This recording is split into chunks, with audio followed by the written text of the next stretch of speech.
All right, I'm gonna try this. Just drop my phone.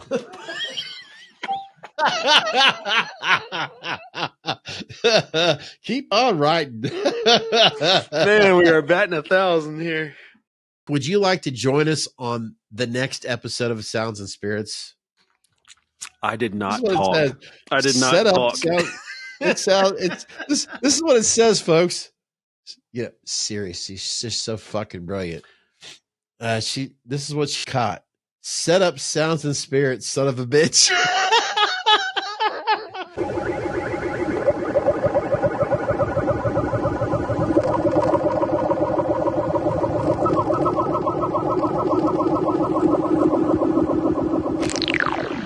Warning. Following video contains strong language which may be offensive to some viewers and or inappropriate for children. The content within this video is intended for mature audiences only.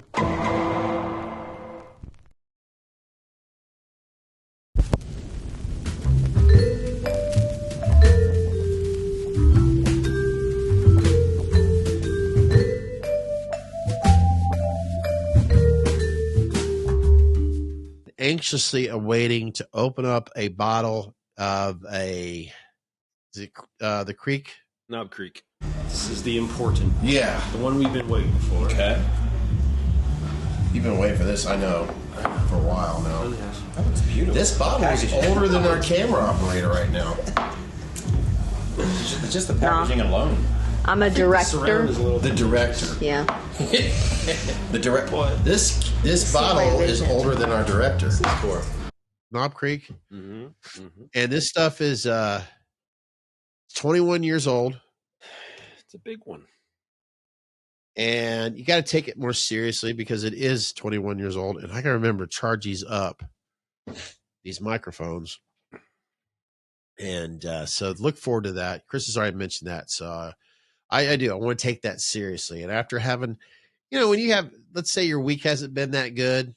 And let's say, you know what I need? I need to come home. I need to crack open a bottle of this and that. That needs to be more respected. You don't want to sip on that if you've had a bad day at work or you want to appreciate that a hell of a lot more. Focus on something like that. Not give it to me because I've had a bad fucking week. Your business fucked me up. Yeah, there's a lot of guys I watch. Bourbon Junkies, Mash and Drum, I think his name is. I mean, there's several, but they of course did it earlier. I got it when I could when it dropped in Ohio, but the stars just haven't really aligned for us to actually do that episode. So I've been holding on to it. It's right behind the bar right there, which, I worked on the lighting a little bit. I'm not sure if you guys can see it very well, but there's all the bottles and there's a shelf. Even there's little Michael back there. I mean, I'm working on little things. It's still bokeh the fuck out, but your lens. but you can tell what's back there. There's a bunch of bottles back there, guys. I don't. But we're gonna get it. We're gonna get it. We won't have this set up, obviously, for the bourbon episode, but we'll have something to feature all that. It'll work out. You got to switch lenses sometime before just to see if you have less bokeh. If you're wanting to see what that looks like. I like this lens. I personally do too. I would not recommend it. Like, okay, what I have right now, I have two lenses for this camera. And the other one that I have, it will bokeh the shit out of the stuff behind me. But the fact that it's a cropped, it's not a full frame camera, it would end up cropping in. I'd have to put the camera further away. And in all honesty, folks, there's a wall that's about, here's the camera and here's the wall. So I don't have that much room I keep manual focus. So it's easier for me I finally got this son of a bitch set up just right to where I don't have to really touch anything. Thank God. See, I have that other Sony with the 35 millimeter on it. Yeah. I think I'm going to try to figure out if I can plug that into a computer or something like that. Maybe I can have that running. Cause remember how it kept shutting off on us? Yeah. There's I'm sure it's very something simple. Yeah. You know what I mean? Yeah. Yeah. But I'm thinking if it's plugged into a computer, it won't be an issue. So I'm just going to have a computer running, I think, and maybe we can have multiple shots and have a nice video. I have got out in my. And then I got a bunch of the boys coming over, and we're going to get fucked up. So be ready to be fucked up. Are you talking about tomorrow? Yeah. Okay. I'm talking shit-faced. Well, let's respect the knob. No, that comes later. That comes later. We'll do the knob. Oh my God. There you go, folks. There you go. Get fucked up, then taste that shit. Be like, God damn it. No.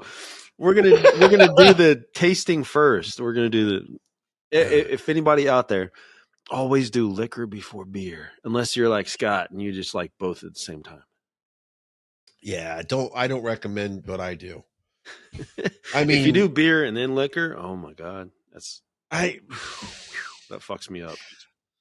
Look, what I do, I don't coach other people to do. It's just I've been doing this for over 20 years, but I don't like, honestly, I don't like going to a bar to do what I'm doing. If I'm going to a bar publicly or whatever, yep. Which in other words, no, don't bullshit them. Be honest. I'll take a flask in the wintertime and put it in my coat pocket, order a beer, and go. That's what I've done for so many years. I just drink beer. I'm not paying liquor prices out there in the world. Exactly. That's why I always put a flask in my coat pocket. Fuck that, man. Yeah, because whatever they go. I'm what am I now?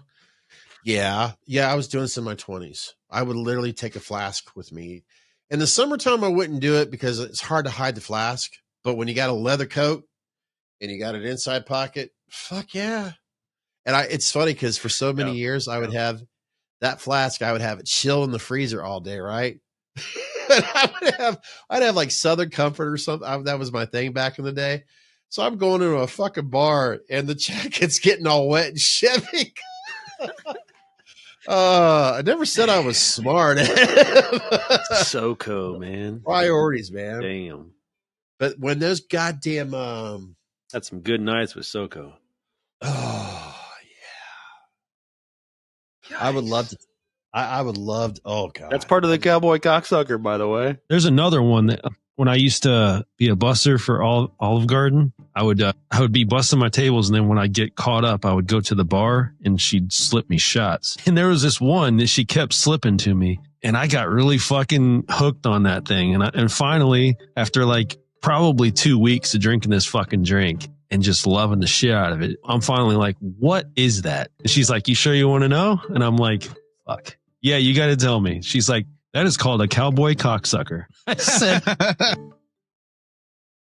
I said, you've been feeding me a cowboy cocksucker for 2 fucking weeks now, and you made me fall in love with it. I fucking hate you. And she was like, oh, yeah. I was like, I can never order that when I'm out somewhere. Damn you. That got a lot of views. Yeah. It really did. I mean, of course, people want to laugh at Chris. Bailey's, butterscotch, like the Schnapps brand or whatever it is, butterscotch, and then SoCo, Southern Comfort, and that's that shot. And man, God bless, it's fucking good. Horrible fucking name. Whoever named that should be fucking shot in the toe or something. They should be Chandler. They should have their little nubbin shut off. It's a good seller, though. That name sells big time at a bar, if you think about it. You think so? Oh, fuck yeah. You're going to... I'd buy those shots for the ladies big time. Now, I'm going to go back... Not tell them what it is. Yeah. And then when they ask...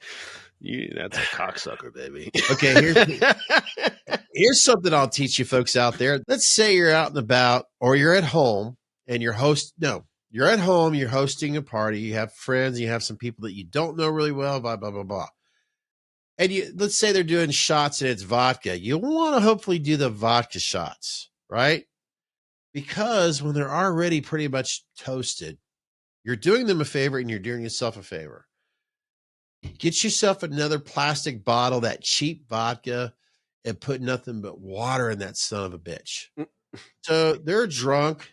They're going to do shots. they're doing shots of water. They don't fucking have any clue. They might go like, no, this is slow motion because I don't believe in abusing alcohol. But let's say I do a shot of that.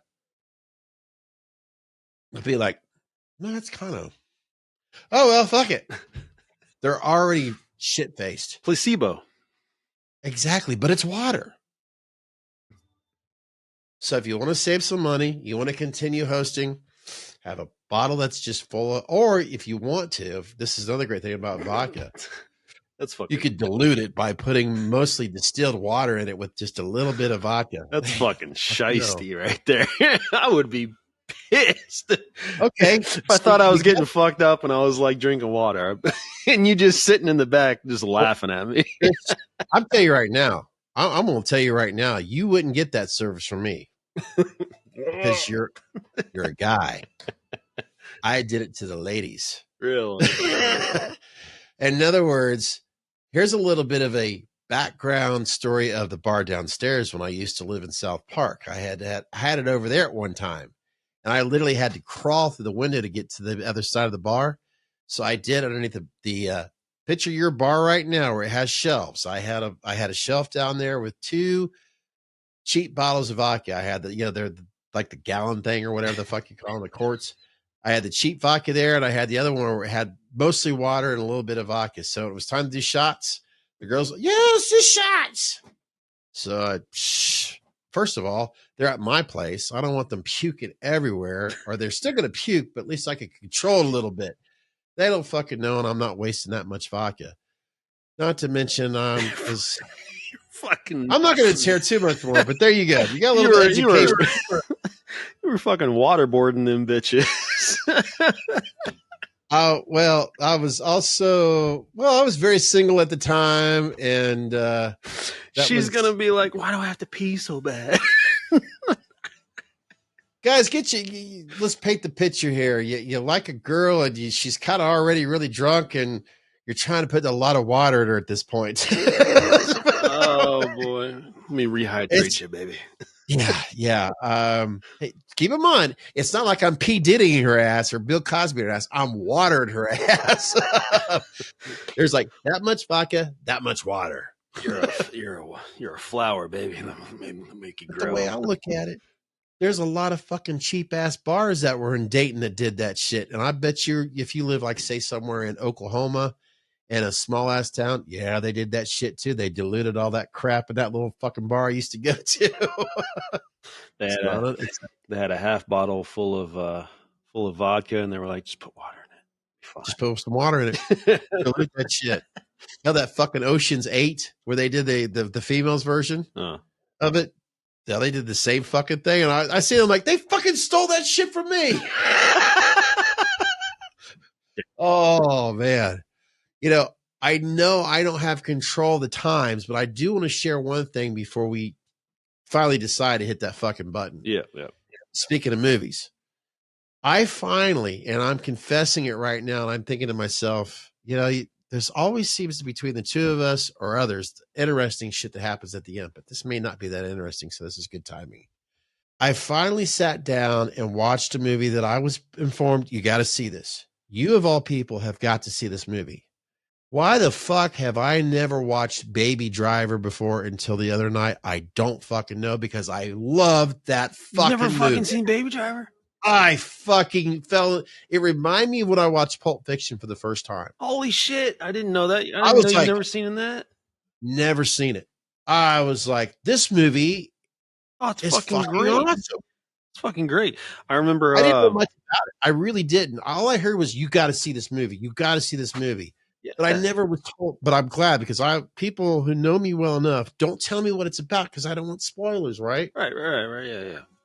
Fuck, that is an awesome movie. Oh, it was a great movie. Then I remember after I watched it, all I could think about the whole time I was watching it was fucking Jameson. Because that dude fucking rocks the shit out of that WRX. And I was like, oh, I got the perfect movie for Jameson right now. I told him he had to watch it, and dude, yeah, he loved it just the same, just for the driving. The music for me. I mean, the driving, the acting, it was like, you know what it reminded me of? And I'm going to go there. It's not a Quentin Tarantino film, but you just can't help but think this has like a combination of Fast and Furious, but with a little bit of a Quentin Tarantino's attitude. Mm-hmm. Is that the same dude that did? You've seen Drive, right? Yeah. With Ryan, what's his name? Shit. My mom would be so mad because she loves him, but I can't remember his name right now. Ryan Gosling. Yeah, that's it. Yeah. Great movie. Oh God, isn't it that fucking movie remind? I don't think that's the same director. I'm trying to. My mind's racing right now because I'm trying to figure out who directed. Yeah, the director. I felt like an asshole when I seen that who directed this film. I'm like, well, shit. I should have paid. It doesn't matter. I enjoyed the fuck out of that movie. Yeah, it was great. It was a fucking awesome movie. Loved it. It made me think of Zach. Not that Zach is into music or anything, but just the character, his hearing and all that. He's so, in other words, Zach is so focused on his world. Yeah. And his world only. And I just imagine everybody thought lesser of him, but all he was in his zone. He was in his space. Yeah. It's so funny. I actually heard something the other day from a radio program that I've been listening to since I was in my 20s. And there's an individual on there who's been on there since before I listened to the show. And apparently, I've made it very clear, and I will always make this very clear. There's a certain word I never use in my vocabulary because it really fucking resonates with me because of my experiences, what I have in my life, who's in my life, and everything that's been involved into his life and people that it's in his surroundings. And it's an R word. And when I started hearing that in the movie and seeing how this character was so involved in his own little world, I still get so pissed off when people take the R word and mesh it together with autism. So I didn't explain it to you before. I don't know if we were recording, but I didn't really explain it well then. But to me, when I hear that combined with autism, that's why I'm so angry about that fucking word. Because it's obviously very personal to me. Yeah. So, yeah, that's why I shun away from it. So, well, that's the basis of all human language. I mean, the only way we get mad, I mean, it's just words until we attach an emotion to it. Yeah, because I think of others through Top Soccer that I know with Down syndrome, that I've seen them since they were little kids. And when I hear, absolutely, it's just like, oh my God. And I visualize those now adults. I got to tell myself they're not little kids anymore. And I'm not saying any names out of protection, even though they're never going to watch it. I mean, but I visualize them hearing those words, and I just know it's got to tear them up. Like I've always had, I don't want to act like they're people just like you and me. I'm not going to act like they're any different because they're not. I've always like had a predisposition to that though. I've always been kind of empathetic, I guess is the right word. I'm very empathetic. I'm a very empathetic person to regular people, let alone people that, that definitely deserve that more than regular people. You know what I mean? They deserve empathy. But really, honestly, like I was already predispositioned to that, but meeting Natalie and seeing the career that she's gone into and the path she's taken in life and how much she loves working with kids and just cares about them so much. I mean, that's opened up like over the past, God, she's been doing it for years now, but just her experiences and what she shares with me just kind of opened me up to a whole different world that like I'm more so empathize with. Yeah. I'm more empathetic to that than the regular person I'll meet on the street. If I'm honest. Oh, hell yeah. That's exactly how I feel. Like when I started getting more involved with Zach's, he started playing Top Soccer when he was 10 years old. And as you get to know these people, these adults and some of these kids and the history and the good and bad things that's happened to some of them, especially when you experience some of these kids that have passed away because of the health issues. It's harder than fuck to deal with those ordeals. I mean, and because let's face it, it doesn't matter if a child has that special needs, which I fucking hate, or if it's a child alone. When something happens to that child, that it's the alternative, it doesn't matter. It fucking breaks your heart more than anything else. And I don't know why we're going down there. Maybe this won't be added into it, but that's fine. I mean, I don't have any issue with that. I just want I to don't put that out there that I definitely, man, they're some of the happiest people that I've ever met. Yeah. They know how to prioritize happiness rather than be caught up in all the shit we're caught up in. In some aspects, I actually am envious. Like, I wish I could be more like that. And sometimes I can look at an individual that I know very well who is no longer in his 20s. His name is very close to mine, except for one name. He could be as SOB at times, that's for sure. I love him more than my own life. But oh my God. He is so drawn in his own little world. And when my own mother, what am I going to get him for Christmas? It's tough. It's tough. But then again, that's something that every parent has to deal with. It doesn't matter. Exactly. So I got you'll literally rack your brain no matter what kid you have. Male, female, I mean, any subcategory you want to place them into, just your children, you'll rack your brain day and night trying to figure out, because you've given them everything. So you're sitting there like, what can I do now? Yeah. A kid right now who's not here, he'll be here. I'll pick him up Wednesday night. Because I'm taking next Thursday off. But he's in his room. He's got an Apple computer, his second Apple computer. Technically the one but I was proud of that. I was proud to give my son an Apple computer for graduation 10 years ago. Then he's got a fucking 42-inch screen TV up. So he's got his computer. He's got his TV. It's a train wreck for everybody else, but he gets it down. How the fuck do you put, YouTube videos on and watch whatever you're watching on TV? And he's got his desk. It looks like Michael Scott from The Office. He's got all these little gadgets and shit. Don't touch it. Do not touch his desk. Because as soon as something's out of it's out of order. It's don't touch his desk. The only thing I'm supposed to touch is his laundry. Go figure. But you can do that. Yeah. The kid's a master at making his bed. That's for sure. There's no doubt about it. But every year, as we are in November, Grandma, what do I get him for Christmas? He's got a damn computer. He's got a TV. He's got all his shit on his desk. I've even asked him, Zach, write me out what you want for Christmas. No. You're not helping me, kiddo. No.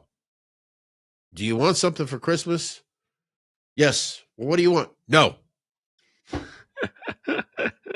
Surprise me. If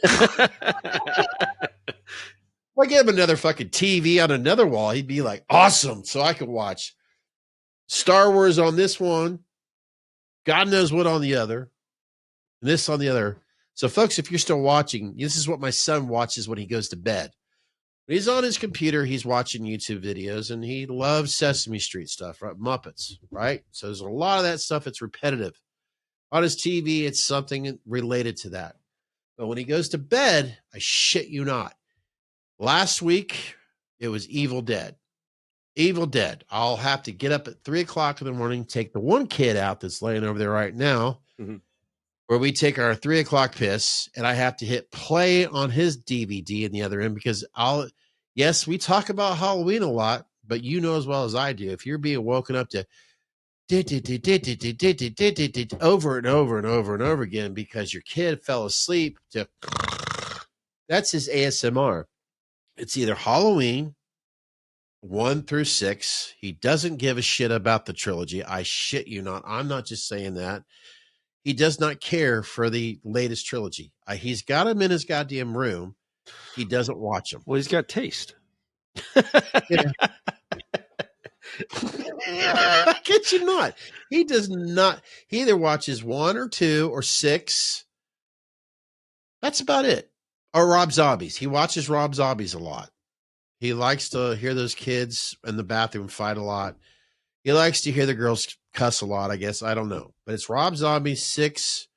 He's an H6 fan, Rob Zombie fan, or 1 or 2. That's it.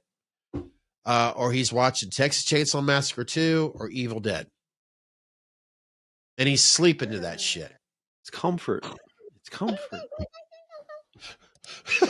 But when, like I said, when you get up at 3 o'clock in the morning to take the other kid out to go pee, it's like, God damn, Zach. How long have you been sleeping to from either H6, H1, H2, or Rob Zombie? Every once in a while, he'll wake up and hit that remote that he's got beside him. And he always knows what chapter that Michael, when he's a little kid, you know, from H1, Rob Zombie's H1, where they're in the bathroom. Yeah. Where he damn. gets his gets into that fight and he says, "Fuck you." Why does he say it like that? Fuck you, and then fuck you. Then the cum on your, it's like, God damn, Zach, you're a perverted little son of a bitch. Dag Farsh or something like that. I just don't. I don't know why he had to say it like that. Dag from Rob Zombie. The kid's got a damn good head on his shoulder. His mom, he always says, is his best friend. And he does. He loves animals. And he still thinks about being a veterinarian. Very interesting. Cool. I wonder if he ever does. Wait, does he live? He lives in another country, doesn't he? Denmark? No. Now he's from, or his mom is, but he's right here. He still wants to act. He's still. That's still his itch. In fact, we were talking about Daniel Harris. He was on their podcast not too long ago. No shit. Why doesn't he do Comic-Cons? Don't know. That's a very damn good question. He would be. I mean, that would be cool. Oh my God, he is such a good. He's got so well level-headed, positive attitude like you wouldn't believe. He says this a lot. I noticed when he was on Daniel and Scout's podcast. I really wish they would decide to do it again. There a lot of some of their episodes were like, but there was other ones where they had guests like, oh, cool. I get to listen to this shit when I'm driving out to Columbus. Just badmouth them and then they'll come on. Yeah. But he was there you go. See, that's what we're trying to do here, folks. I'll do it. She's going to hear. She might actually catch this goddamn podcast. Like, wait a minute, you Danielle. You said something negative about us. No, we're just saying it out of love, Danielle. Kinda, I guess. Get your shit together. I will always love Danielle. I mean, just I will for what she contributed to H4, H5. I mean, I loved that character. And Taylor or Scout Taylor Compton. Scout Taylor Compton, yeah. I think of the podcast, I would say Scout. Scout, I just love anyways because she's fucking beautiful and she's just cool. So she stays very fucking busy. There's no doubt about it. In fact, I'm still curious to see this film that those two worked on. They both directed, they both produced. I'm not trying to put Chris and I down, but this is a very low format. Someday it may grow, but subscribe, like it, and get that notification. You know what, folks? I hate my fucking day job. Please start liking and subscribing to the shit so I can start focus on this some more. You know what, guys? Flowers need water to grow. Water is subscribing, liking, commenting, interacting with us. Please make us grow. We just want to be little flowers. And save the flowers.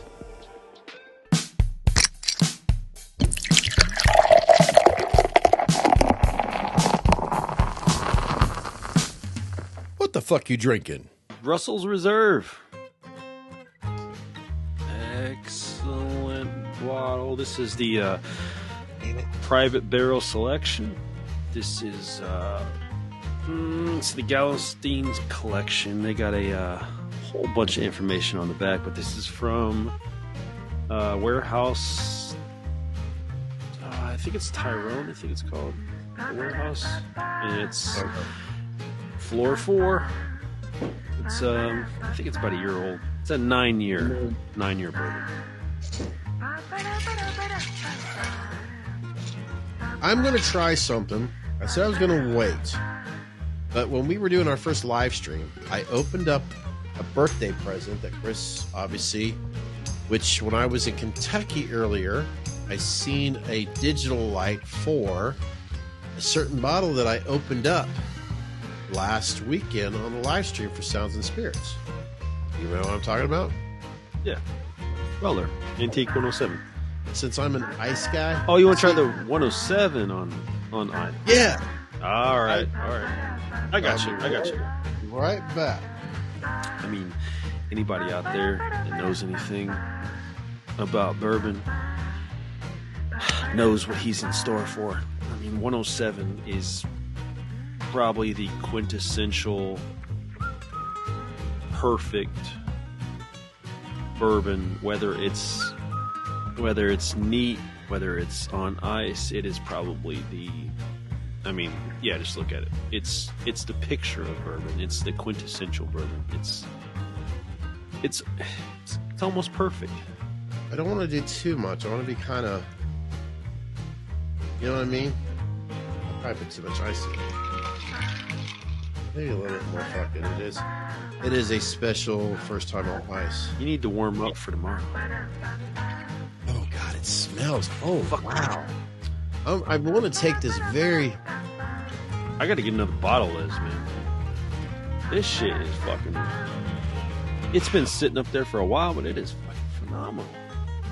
I absolutely love the aroma from this being on the rocks. Okay. Does it change? Yes, it has. Really? Because I'm a neat guy. Like, if you guys have been watching long enough, you know I just pour it in a glass, I'm done. But Scott is a rocks guy. Yeah. I mean, I take this like coffee. People like coffee black, cream or sugar, whatever your poison. Coke. No, I can say the P word. But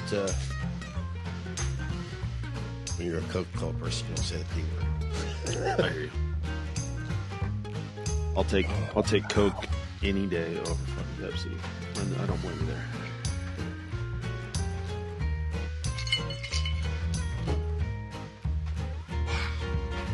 Fuck yeah.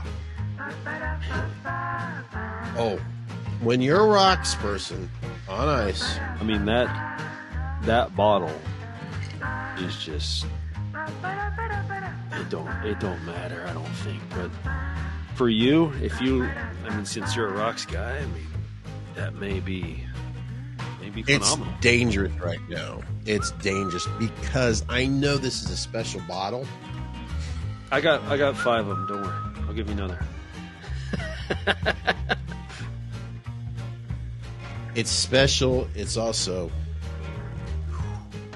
oh my God, it's just, woo. Yep. And that episode, I mean, I know we talk about all these episodes, guys, but that episode as well is coming. I think we just need some time to, just get together, both of our schedules to align. And but we do want to go out. We want to do bourbon hunting. We want to do fun shit like that. It's coming. I mean, and we're gonna get cool shit like that. I mean, we're gonna find Weller. We're going down to Kentucky. We're gonna do the whole 9 yards. Yeah, and by the way, folks, there's no doubt about it. Thank you for watching an episode of Sounds and Spirits right now. But there's no doubt about this particular podcast is focusing a lot on spirits, and I'm sure we'll get into some music because why not?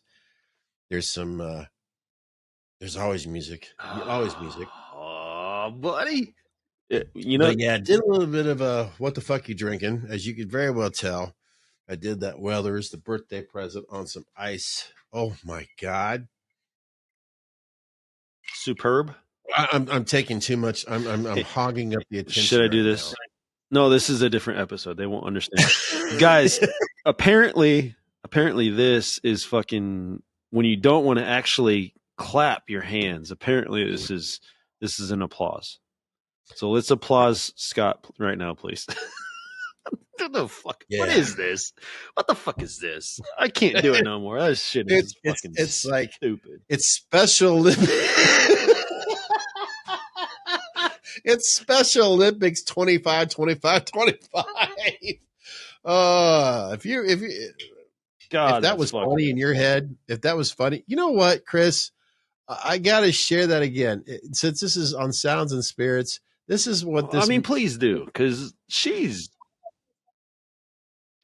Hey, wait, pause. Is she's using emojis that do this? Are you seeing that? Mm-hmm. It's. Oh my god! Fuck off! Fuck off! Yeah, it's bokeh'd out almost, but it's not. Oh my god! Okay, continue. Yeah. 25, You know what? 25, 25. Why nobody talking about for the first time Christmas is on 25, 25, 25? Baby, we never gonna get this time again. This December, baby. Blessings on top of blessings on top of blessings. You hear me? 25, God love her. 25, 25. Baby, somebody finna hit the lotto. Somebody finna really, really, really run into some big money. Because, baby, that never happens. Let it be me, Lord. Amen. Amen. What you just said is one of the most insanely idiotic things I have ever heard. At no point in your rambling, incoherent response were you even close to anything that could be considered a rational thought. Oh, I thought it was going to keep going. I was about to say the rest of that. Sorry. Everyone in this room is now dumber for having listened to it. God have mercy on your soul. I mean, I didn't know we had 25 months, Scott. You know, that is impressive. That is impressive. I started thinking about, military time. Then I started thinking about in other parts of this world. Yeah, sure. They don't necessarily look at a calendar as here in the United States, we pretty much go 1 through 12 when it comes to our months. January, December 12. I don't know. Sometimes you can look at the clock. Kids, believe it or not, they can look at it differently in different countries. So I may necessarily say it may go like, say, 25 the day, and then the next number, it would be 12 if it. Either way, there's a fucking 12 in there. But and yeah, she ain't from another country. She's from here. And I don't think even in Australia, which right now it's technically summer for them, well, yeah, we're trying to get to a point. There's no fucking 25 on this planet for a month number. Not even, you go military time or European time. After 12 o'clock, when it's 11:59 a.m. and it goes to 12. And then if let's say military or just the 24-hour clock, it goes to 13, 14. Yeah, you're out when there's 24. There's no 25th hour. Oh, but you know what? The sad thing of it is here on Sounds and Spirits. I wasn't trying to rub this in Chris's face. I was not. I promise you. I guarantee you. But since this beautiful bitch right here tastes so good to me on the rocks, I thought, you know what? It needs to have its sidekick with another favorite, which seems to be so silent here in southwestern Ohio. I wonder if that's the last one I got. Ah, fuck you. I was. It's the last one I got. Son of a bitch! You're really doing. No, I know. You're doing it up tonight, ain't you? You know what? It's like a tuxedo. If I can't wear it, Hey. I'm gonna. I will share with you right now. I went and buy Miami Valley Wines and Spirits. One pack of War Pigs. That means there's 3 blinding lights in there. So there you go. They do exist. You just have to buy those alternate packs. Oh, which by the way, this past Thanksgiving, which we recently celebrated here in the United States, here on Sound and Spirits, we did technically a live stream. I didn't even ask Chris, how was your Chris, he invited me over for Thanksgiving, but since my son is so weird, I don't want to be around people because people are weird, blah, blah, blah. I mean, it depends on the people you're talking about. So if Zach is saying we're weird, I'm sorry, Zach. I get it. He's not saying you guys are weird. I get it. we were talking about this on the original Meets in the Man Cave. If you go towards the end there, my son, he goes to the beat of his own drum, and he likes to stay to that beat, which I can highly respect. And I always feel with Zach, with him being the beats of his own drum, when people when they'll invite me over, well, Zach can come over too. And I highly appreciate that. But Zach, I always feel like because Zach likes to go to the beat of his own drum, if he doesn't want to be around people, I'm always like, oh man, how do I? No, because what I want is literally when I have people over here, when we're chilling and hanging out, that's literally what I want. I don't want anyone to conform. I want people to do their own thing and people to be themselves. That's all I want. So never think that. Never think that. I love the fuck out of that so much. I really do. And I'm not trying to make it sound like I'm making excuses. You know how it is. You want to make your girls comfortable as hell. You want to make sure that whatever their environment is, it's comfortable for them and all that. And I know that Zach is very welcomed over there. Like we've talked about it in the past. We've talked about other podcasts on our original podcast with Natalie's career and all that. Zach, I know, is very much welcome. Shit, if I could bring over that hairy son of a bitch who's laying to my left, he's too good to lay over here. He's too good. Actually, I'm kind of thankful that he doesn't lay in this particular part of the layer because I shit you not, he actually has his jaw on one of his pizza slices right now. It's just Zach. He's just so, you know what? I got to stop making excuses. He's got to live in the real world every once in a while. But I do want to thank you for inviting us over. We just didn't make it because we went over to Mom and Paul Gretel's house. And of course we came over here and, did you guys, my whole point of it is, how was your Thanksgiving? We never did get around towards that during the live podcast. Oh, it was great. I got pictures I can send you if you want to throw them up there, but I mean, I ended up cooking. You can put it on here. I ended up cooking my specialty, the prime rib. Oh, so I got fucked. I missed out on that. I put that fucker on early in the morning. I had my mom's turkey. We had the turkey, of course, but you know, I got to do my thing. I need my red meat. You know what I mean? Yeah. So, that thing came out fucking beautiful, fucking pink in the middle. It was fucking glorious. We ate on that for probably 3 days. There was a lot of that left over. I always look in this camera here when I need to look into this camera here. It's my webcam for the live stream. My bad. My reaction is like, I know mine's like that too, but I forget. Sometimes I forget to look up because your head. Squashing your head right now. Your head's right there. It's fucked up because I got a monitor here with the camera and I've got this web. I can't help it. It's just, but 3 fucking days. Oh yeah. 3. Wow. Oh yeah. This thing was big. That takes me back. I mean, these slices were, here's my head. Like they were bigger than my head. Like it was glorious. That thing was, perfectly done. I used rosemary, thyme, all the normal shit I use. I mean, it was so good. But listen to this shit, folks. This is like, you don't get to hear this too much we talk about fire stuff of, I just got another mask from WMP. Oh shit. We're going to do, I got a lift out there for the, but listen to the artistic abilities of his fucking goddamn dead animal flesh right there. I can't even do that shit. I know how to eat it. I don't know how to do it. Animals. I love eating animals. Here, I'm gonna send it to you. Throw it up on the screen. So this is the shit you're gonna. So as we're talking right now, I'm thinking. I have to think 3 steps ahead as an editor. I think I could call myself an editor. I've been doing this shit for over 30 years. Yeah, there you go. See. So there you go. That's what we're talking about right here. And I know I'm thinking of Chris. I'm thinking of. Okay, Jennifer. I heard the doodling. Mm-hmm.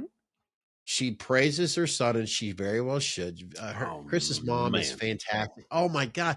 You know what, Jennifer? If you're watching this right now, you got to join us. I know we've had a private conversation between the 3 of us. I wish she would join us on here. Me too. Oh, my God. Me too. You know what? We'll corner her tomorrow. Because I've already told her that, guys are coming over and we want you to come out there and hang out. Oh, yeah. We'll corner her tomorrow and we'll bully her. Oh, yeah. Come on. I would love to have her on this podcast. In fact, Jennifer, Mom, if you're listening, watching right now, we can even... If you're not comfortable about having your, let's say your face on camera, we'll cover your face up, but you have very fascinating stories that the world would love to hear. I'm biased, but she's beautiful. I mean, she ain't got nothing to worry about. If I could come on the fucking camera, if I can come on YouTube right now, me ain't got nothing to worry about. Trust me. But Chris's mom she's just shy. That's about it. But she's not shy at the same time. She's a very fascinating, a very lovely. I could talk to her for hours and hours and hours and hours and hours. And I would love trying to fish her in right now. Right. Love her to come on this podcast. It would be extraordinary. No offense to any other guests that we've had in the past, but no, I mean, people should know where the fuck I came from. Why I'm such a fucking degenerate. and let's put it this way: if my mom ever came on here, I'm gonna have to go run and hide. I'm gonna have to go run and hide. She's got all the dirt. She's got all the goods on me. Like I'm sure Scott's the same way. Oh, buddy. I bet your bladder is about to explode. Well, Chris and Scott, they'd like to help you out. How's that, you say? By simply subscribe, liking, and sharing to Meet Us in the Man Cave, where we can finally achieve those YouTube ads, and you can finally go take a piss. Hey, you know what would be really funny? Show them the picture, or the AI picture that my youngest daughter created. The deviled eggs picture. I love my deviled eggs. Both my daughters have recently discovered the capabilities of AI and what they can do. And my youngest is, pretty tech savvy. I mean, she's me basically in a younger female body, but she's really me. I started fucking around with one of my pictures and she put that on there. And I mean, I don't even know what to say about it. Like, it's so fucking ridiculous, but she loves every second of it. She's been making some of her grandmother. She's making some of her sister. She's tickled pink with fucking AI, and it's fucking ridiculous. But apparently I do love my deviled eggs. I love my deviled eggs. You know what, Chris? We've talked about it, and we are going to get to it. And I'm going to actually have to sit down and have a talk with an old close personal friend here soon. We've talked about how we're going to have the cure. We did it on the live stream, and we're going to set this up to we're going to tee the cure on a very special. And I want to try to make it one. Maybe it may lead into 2 episodes. but we've preached it enough. And I know on Sounds and Spirits, we've also preached about, Chris is going to dive deep into the passions about DMX. And Chris has asked me to dive deep into some Van Halen stuff. So I figured, man, this was really good, by the way.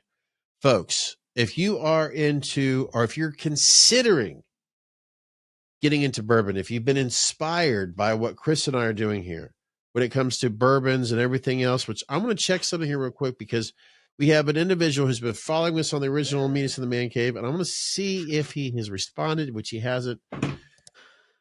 Wellers, you have to check out. Like Chris has educated me. He's educated. Weller seems to be the big thing and all that. And yes, if you're a Roxy guy like me, I'm telling you what, I'm making sure that I don't touch it again because it's a very special bottle. But I'm telling you what, that shit on the rocks. You drink that bitch. I'm telling you what. Get you another one. Okay, for what I'm about to show, what we're getting back to, yeah, it needs. I got more. Don't you worry about that. Oh, that's like the gold standard of bourbon. You drink the shit out of that bitch. This, what I'm about to share, and it will all make sense as I drop the lid. Dozer, be a good dog and grab that lid. Fuck no, he's not. He ain't moving. What do you mean? Once again, what I'm about to do is look. You're barely past the neck. All the good shit's at the bottom. This shit smells. Let me do this again. It's fucking beautiful. We got to have a mic on here. Mm-hmm. This smells absolutely, for bourbon, it has a little bit of a maple smell. It does. That's where I'm getting the sweetness to it. You know what we're going to do tomorrow? I think we should do all the Wellers. I got the special reserve. Obviously have the 107. I've got a foolproof store pick, and I've got a 12-year. I think we should do all four of them and pick which the favorite Weller we have. All right, folks. I've got some blinding light. Damn you. You've got three of them over there. Oh, I didn't buy any. I need to buy that shit. Thank God that stuff exists on that 12-pack. I don't know what the fuck they're doing, man.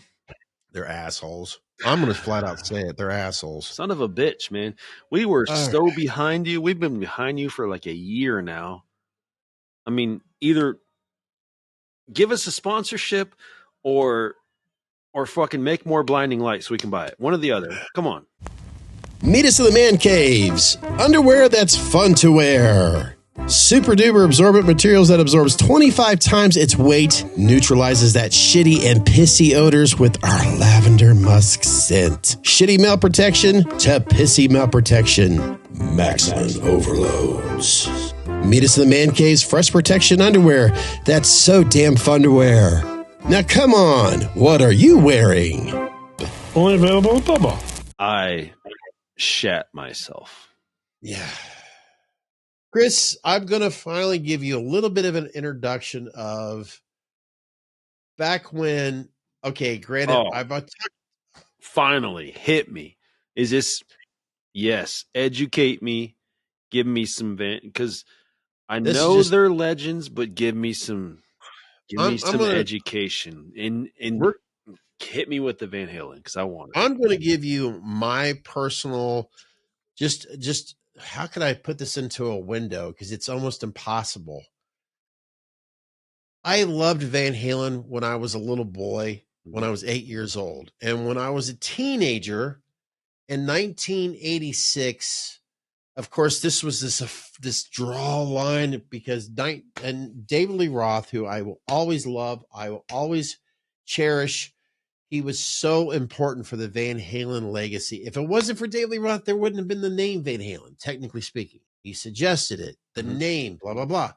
David Lee Diamond, he was just as much a very important part of Van Halen. I'm never going to take that away from him. I'm never, ever, ever fucking will take that away from the legacy of Van Halen. I want to make that very fucking clear right here, right now. It's a little bit of a Van Halen. Right now. I caught that. But in 1986, the world was introduced to Van Halen, The Rebirth with Sammy Hagar, which I've always loved Sammy Hagar with the Montrose and everything else. But Sammy Hagar, you either were going to hate or love, whatever. I was always in love with Van Halen, period. I didn't fucking care. There was this VHS that came out, Van Halen Live Without a Net. I actually have on the bar downstairs, there's a neon light where it says bar open. If you guys ever watched an Easter egg, there is a VHS copy of one of the many copies that I've had of Live Without a Net. And the best way that I could summarize this, which kind of pisses me off after the world lost Edward Van Halen back on, I'll just say it, October 6th, 2020. All of a sudden, YouTube blew up with people with their reaction to watching Edward from that concert, from that one guitar solo. Now, to be fair, that captured, and granted, there's always going to be overdubs and everything else. Yeah.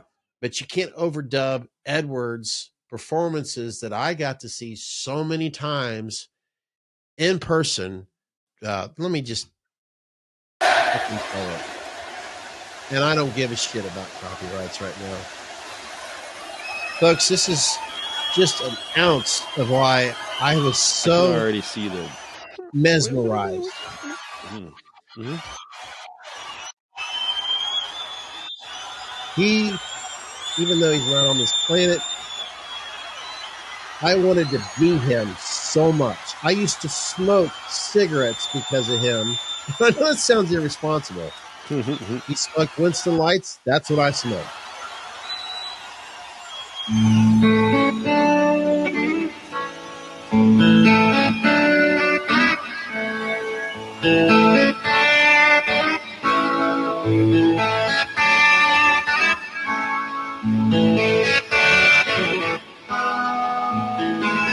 going to pause it real quick. This is called 316. Now, this was before Wolfgang was born. Mm-hmm. He called this song 316 because, ironically, Wolfgang's birth date is March 16th. Damn, he's 2 days off from me. There you go. Now, picture a later version of me.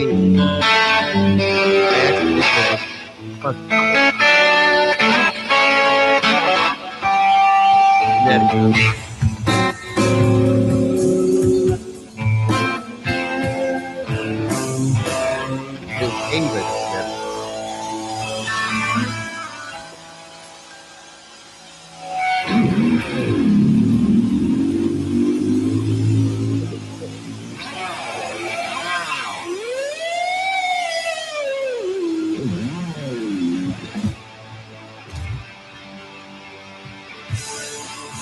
That's his brother Alex.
I know I'm pausing it, but for you people that are into classical music right now, that are into Bach, think about that and listen to this as a legendary musician. Bach, Mozart, yeah.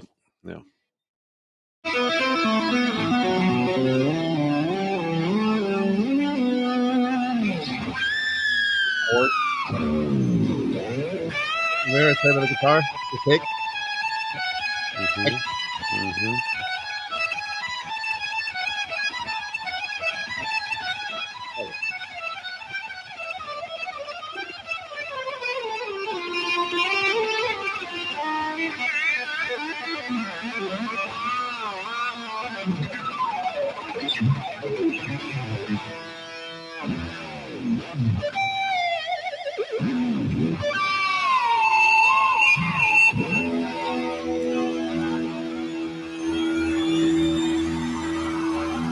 Are you Michael Jordan fans out there? Who isn't a Michael Jordan fan? Yeah.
I mean, we're like halfway through it right now, but me just observing, obviously I have utmost respect for someone of his caliber, someone that did the things that he did.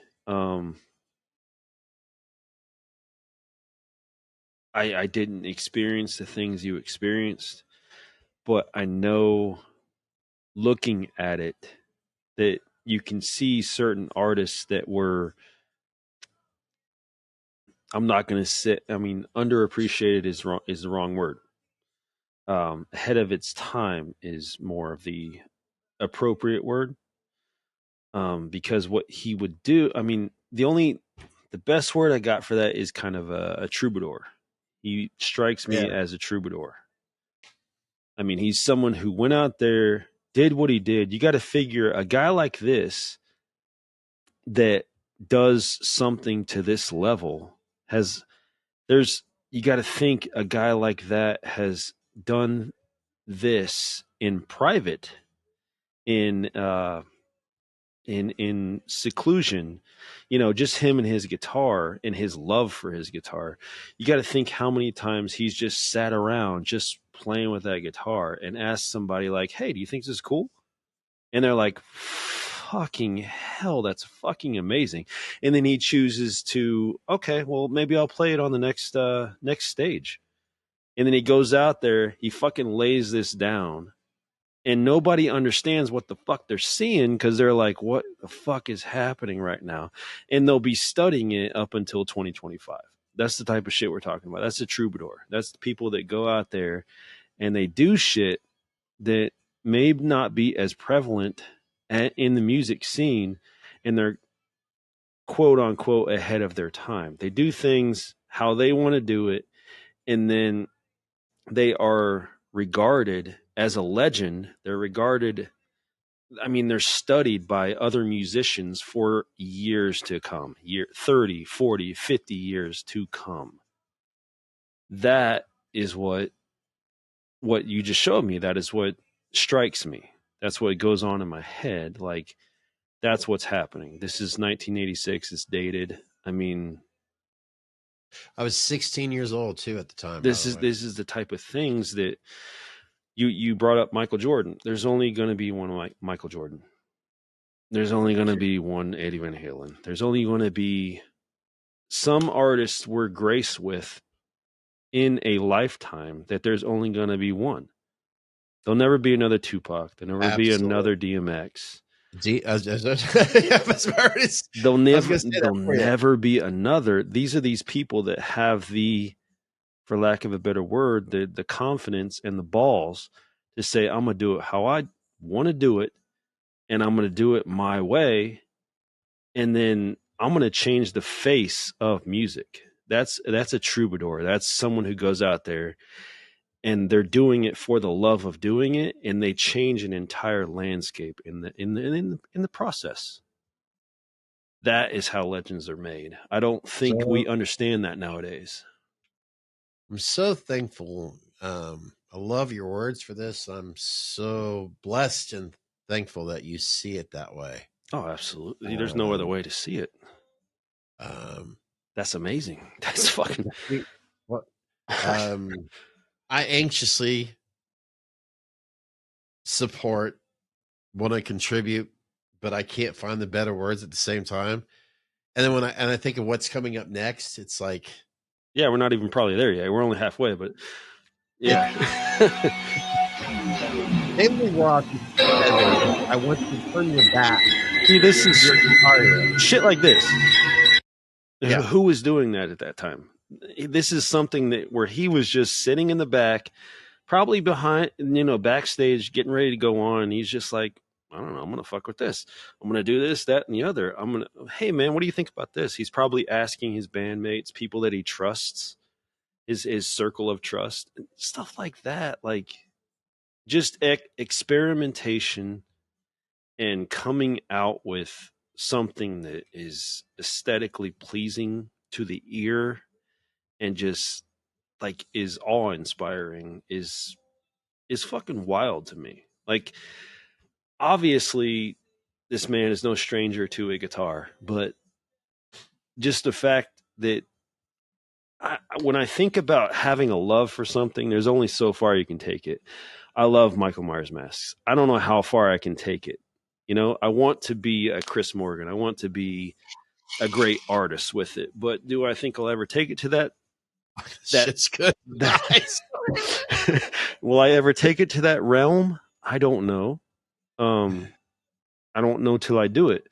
But sitting here and watching someone like this, like that can dump just hour upon hour on thousands of hours learning and progressing, not hitting a ceiling. There's no ceiling for a man like that.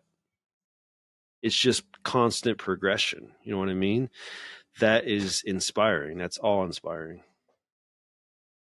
Edward's father, when you listen to Alex talk about from his perspective, which it all makes so much sense. Edward and Alex's father was a professional classical musician and all that, but it was their mother that pushed them to do more. And his father took the instrument, the trumpet, everything that he played very seriously, because that's what brought them to America in a boat. $50. By the way, folks, if you want to come to America legally, you have to go back to what they went through back. They did everything legally. I'm not. Shut up, Scott. Shut up, Scott. Do it right. Alex is shut up. We're not going to go there. His father, music, everything about it, you take it extremely seriously. You take your performance seriously, but if you fuck up, don't let the world know that you fucked up. It's that's why Edward smiled a lot, because he took his dad's advice. If you make a mistake, just don't tell him, just smile and play on through. Yeah, but doing something like this, doing something experimental that doesn't really have a format, you know how easy it is to fuck that up?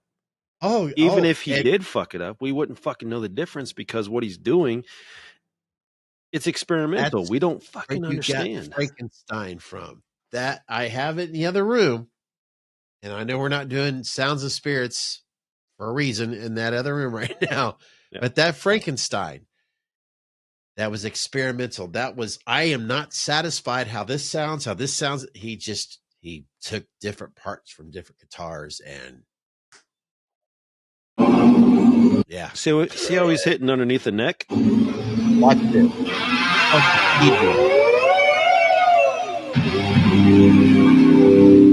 you don't see pedals, by the way. Get pedals later in here.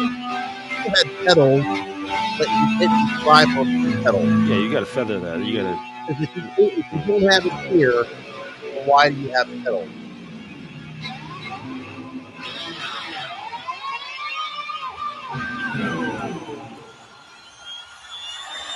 We had more fun on stage.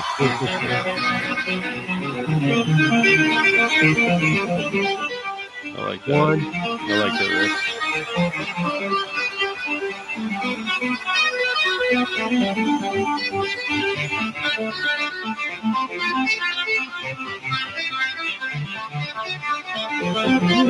Pay attention to Edward's history when you publicity part of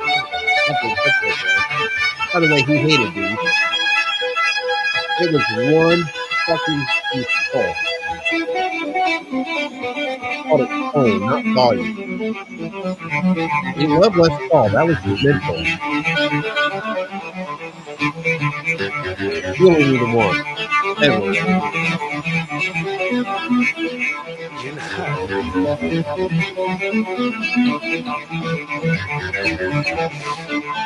You find the song on Diver Down.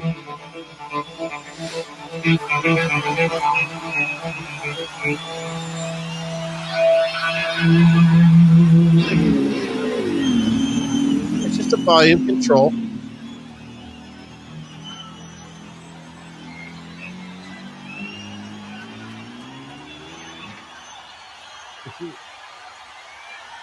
It's one of the many reasons why I don't need to get a concert anymore. I've seen it 13 times. This is from Fair Warning, Mean Street.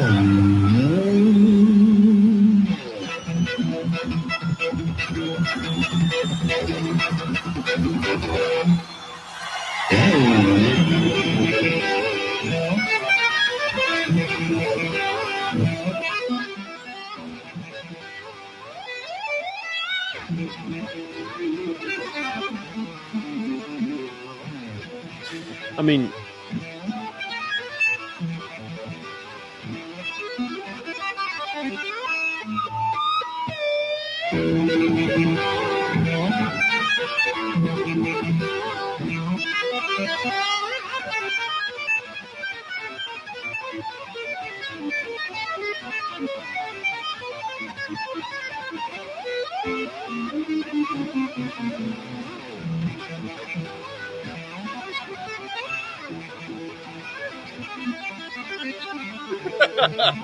yeah.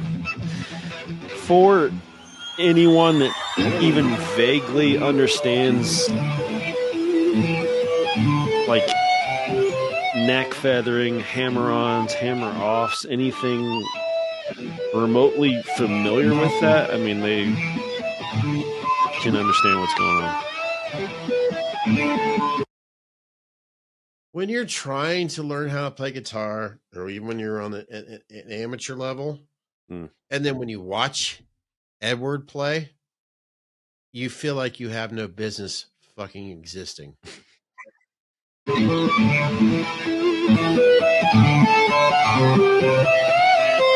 anyone unfamiliar with that, I mean, that's almost harmonic level. Harmonics are not fucking easy. I don't care who you are.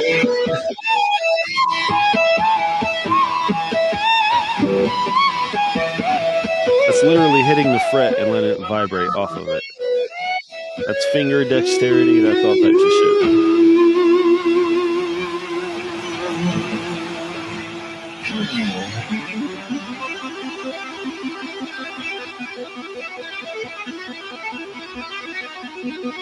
There it is.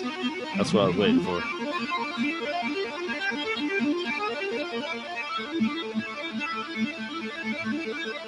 And there's so many years that I grew up with for so many fucking years. Artists from Ozzy Osbourne, Aerosmith, Heart, I can go Tom Petty, etc., etc., etc. In other words, they've said 85% of the artists out there said once they seen the Beatles on Ed Sullivan, that's what they wanted to do. Right? Mm-hmm. Guitarists today, sadly, after Edward has passed away, you hear more and more about to the YouTube world. Well, when I seen Edward, I knew that's what I wanted to do. Right. I knew that's what I wanted to do. Mm-hmm. And it's just like I knew that's what I was going to hear. I never wanted to have to deal with it one day. But when they talk about when I seen Edward play, I knew that's what I wanted to do. And I'm thinking, well, fuck yeah, every goddamn kid back in the 80s wanted to do that.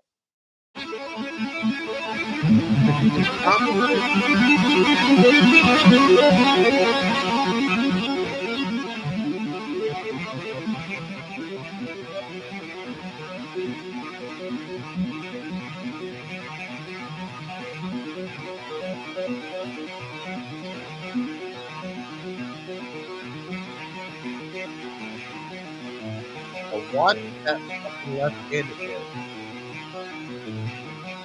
How the fuck you do that with no hours. Put your hand up like that. Move it over. That's a lot of finger dexterity. That's a lot of hand strength.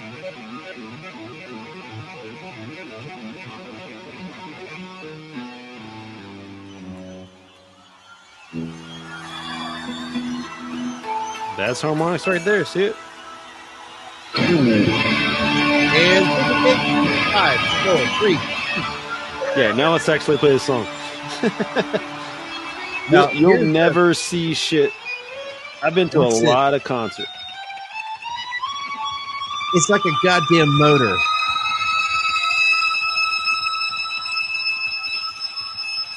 You know the clip you talk about the guy? You're not going to see shit like that nowadays. Not anymore. There's no guitar solos. There's no nothing like that.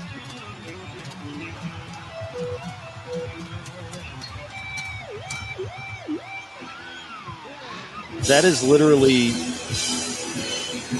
that's his bandmates saying, Eddie, why don't you go out there and play for like fucking 5 minutes straight before we do the next song?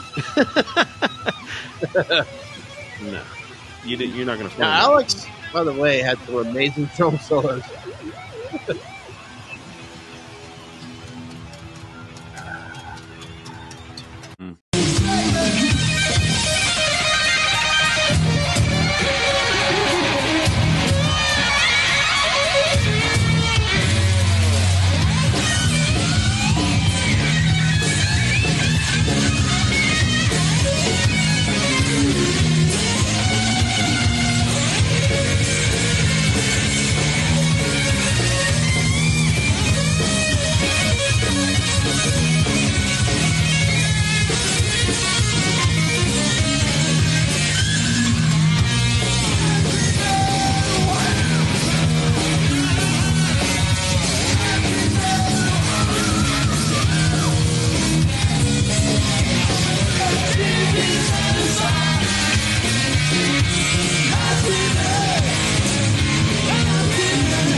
Eddie Van Halen here.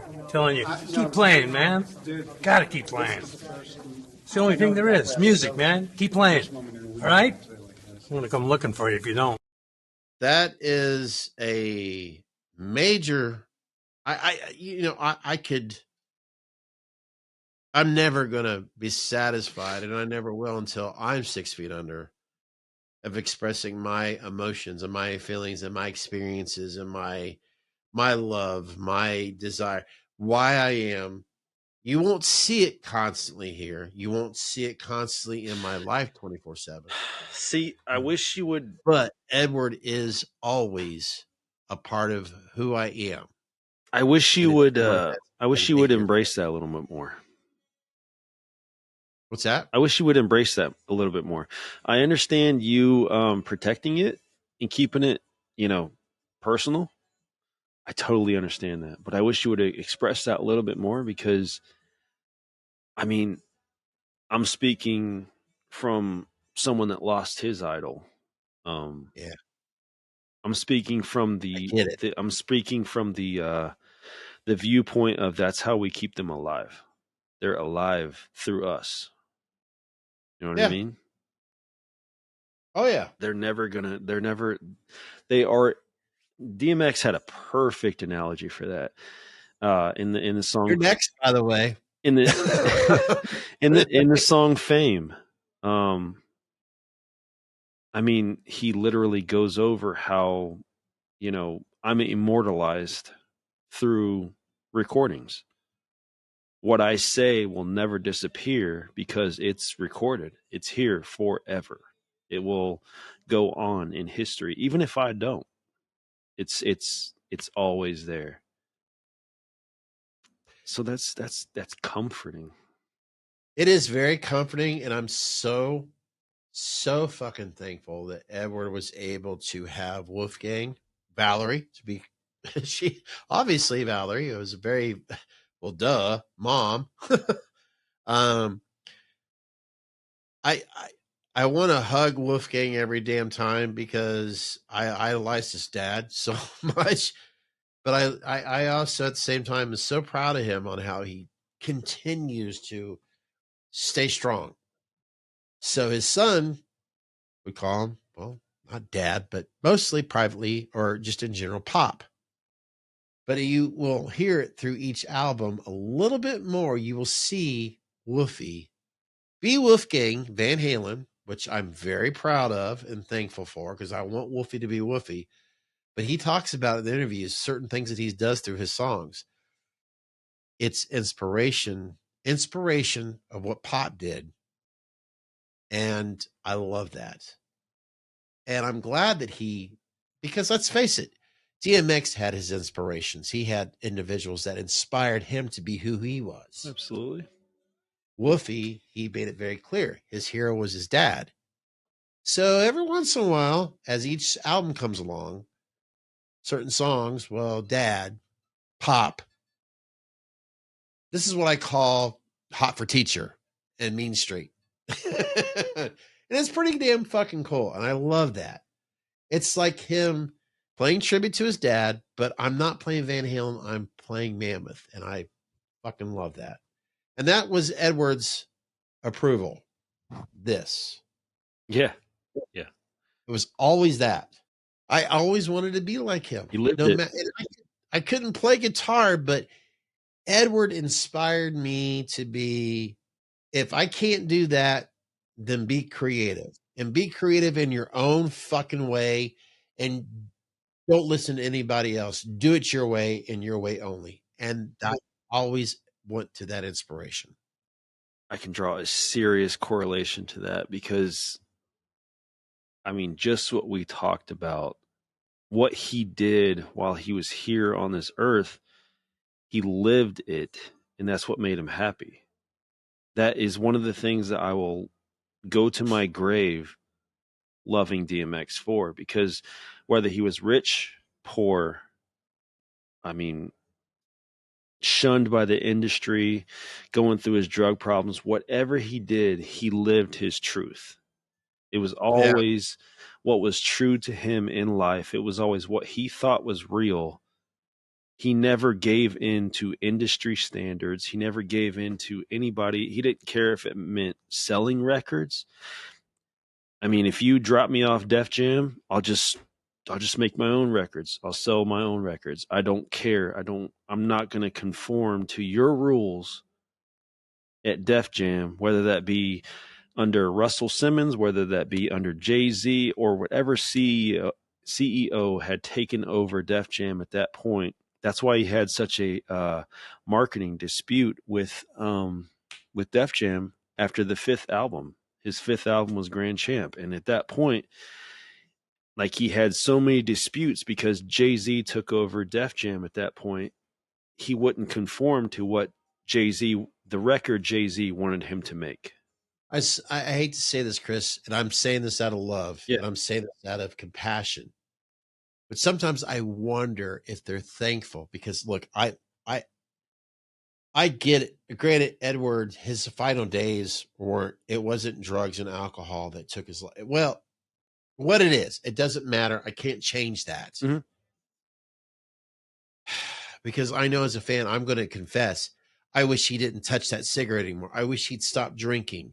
I wish he'd said goodbye to drugs so he could still be here right now. Right here, right now. From everything you've told me from day one up till now, I'm willing to bet those motherfuckers are thankful to God. Mm-hmm. And then that sounds so terrible. I hate to say thankful to God because I hate saying that. Ugh. But I bet they're thankful that DMX, his DMIs, his final days were the substance that took him away. Oh, yeah. And if it wasn't for the substance, they'd be. It's everything that you've educated me about him. They'd be screwed right now. Oh, absolutely. Jay-Z wouldn't be where he was if DMX was still alive. Jay-Z would not be who he is. They've always been rivals. They've always had battle records against each other. There was a little friendly rivalry for a while, but as soon as Jay-Z took over Def Jam and became the CEO and had control over DMX's record, that's when DMX left Def Jam. He was done because what Jay-Z was essentially doing was pushing back DMX's 6th album and not letting it see a release date because Jay-Z was making the Blueprint 2, his album. He didn't want competition. He didn't want to go up against DMX for album sales. Meet Us in the Man Cave apparel available now. Get your very own Meet Us in the Man Cave house, boat, car, child, guitar, batteries, dishes, household apparel, kitchen apparel, hoodies, sweatshirts, t-shirts, shower curtains, phone cases. Oh, the list could go on and on and on. Isn't that right, Chris? Question. Can Chris, I do it with my butt cheeks? Meet Us in the Man Cave apparel available right now at redbubble.com. Remember, only a few of those items are available, including hats. Shabusiness. Let's finally hit that fucking. I shit you not. My name is staying exactly that. Business. God, the morbid shit that Shabusiness are doing. God damn. That wasn't even in this podcast. I like it. All righty. Cool. We got at least, I tell you what, folks, thank you so much for watching, for listening. If you have got to this point, that's awesome. We need your support. Why? That dog over there needs to be fed. That's why. Like you're feeding him. Fuck it. What do I need to do? Yeah. Hit that fucking button, Scott. Finally. And all you subscribers, hit that fucking subscribe button. Keep it going, baby. What are we up to? 253? That's pretty. Not enough. That's pretty nice. But that's pretty. Not enough. That's pretty I've nice. watched. I've seen. You know what? We need more. I've seen so many podcasts out there, and they are fucking boring as fuck. They are so boring. Why are you watching their shit? Don't worry. Fuck People are going to find us. Don't worry. They're boring as fuck. They're just raw. They're unreal. They don't know what the hell they're talking about. They don't even stop to take a piss. We do. That's real. If you don't like us, piss on you. Yeah. And they don't tell you to hit this fucking button like right now. And I'm trying to hit it. Oh, fuck me.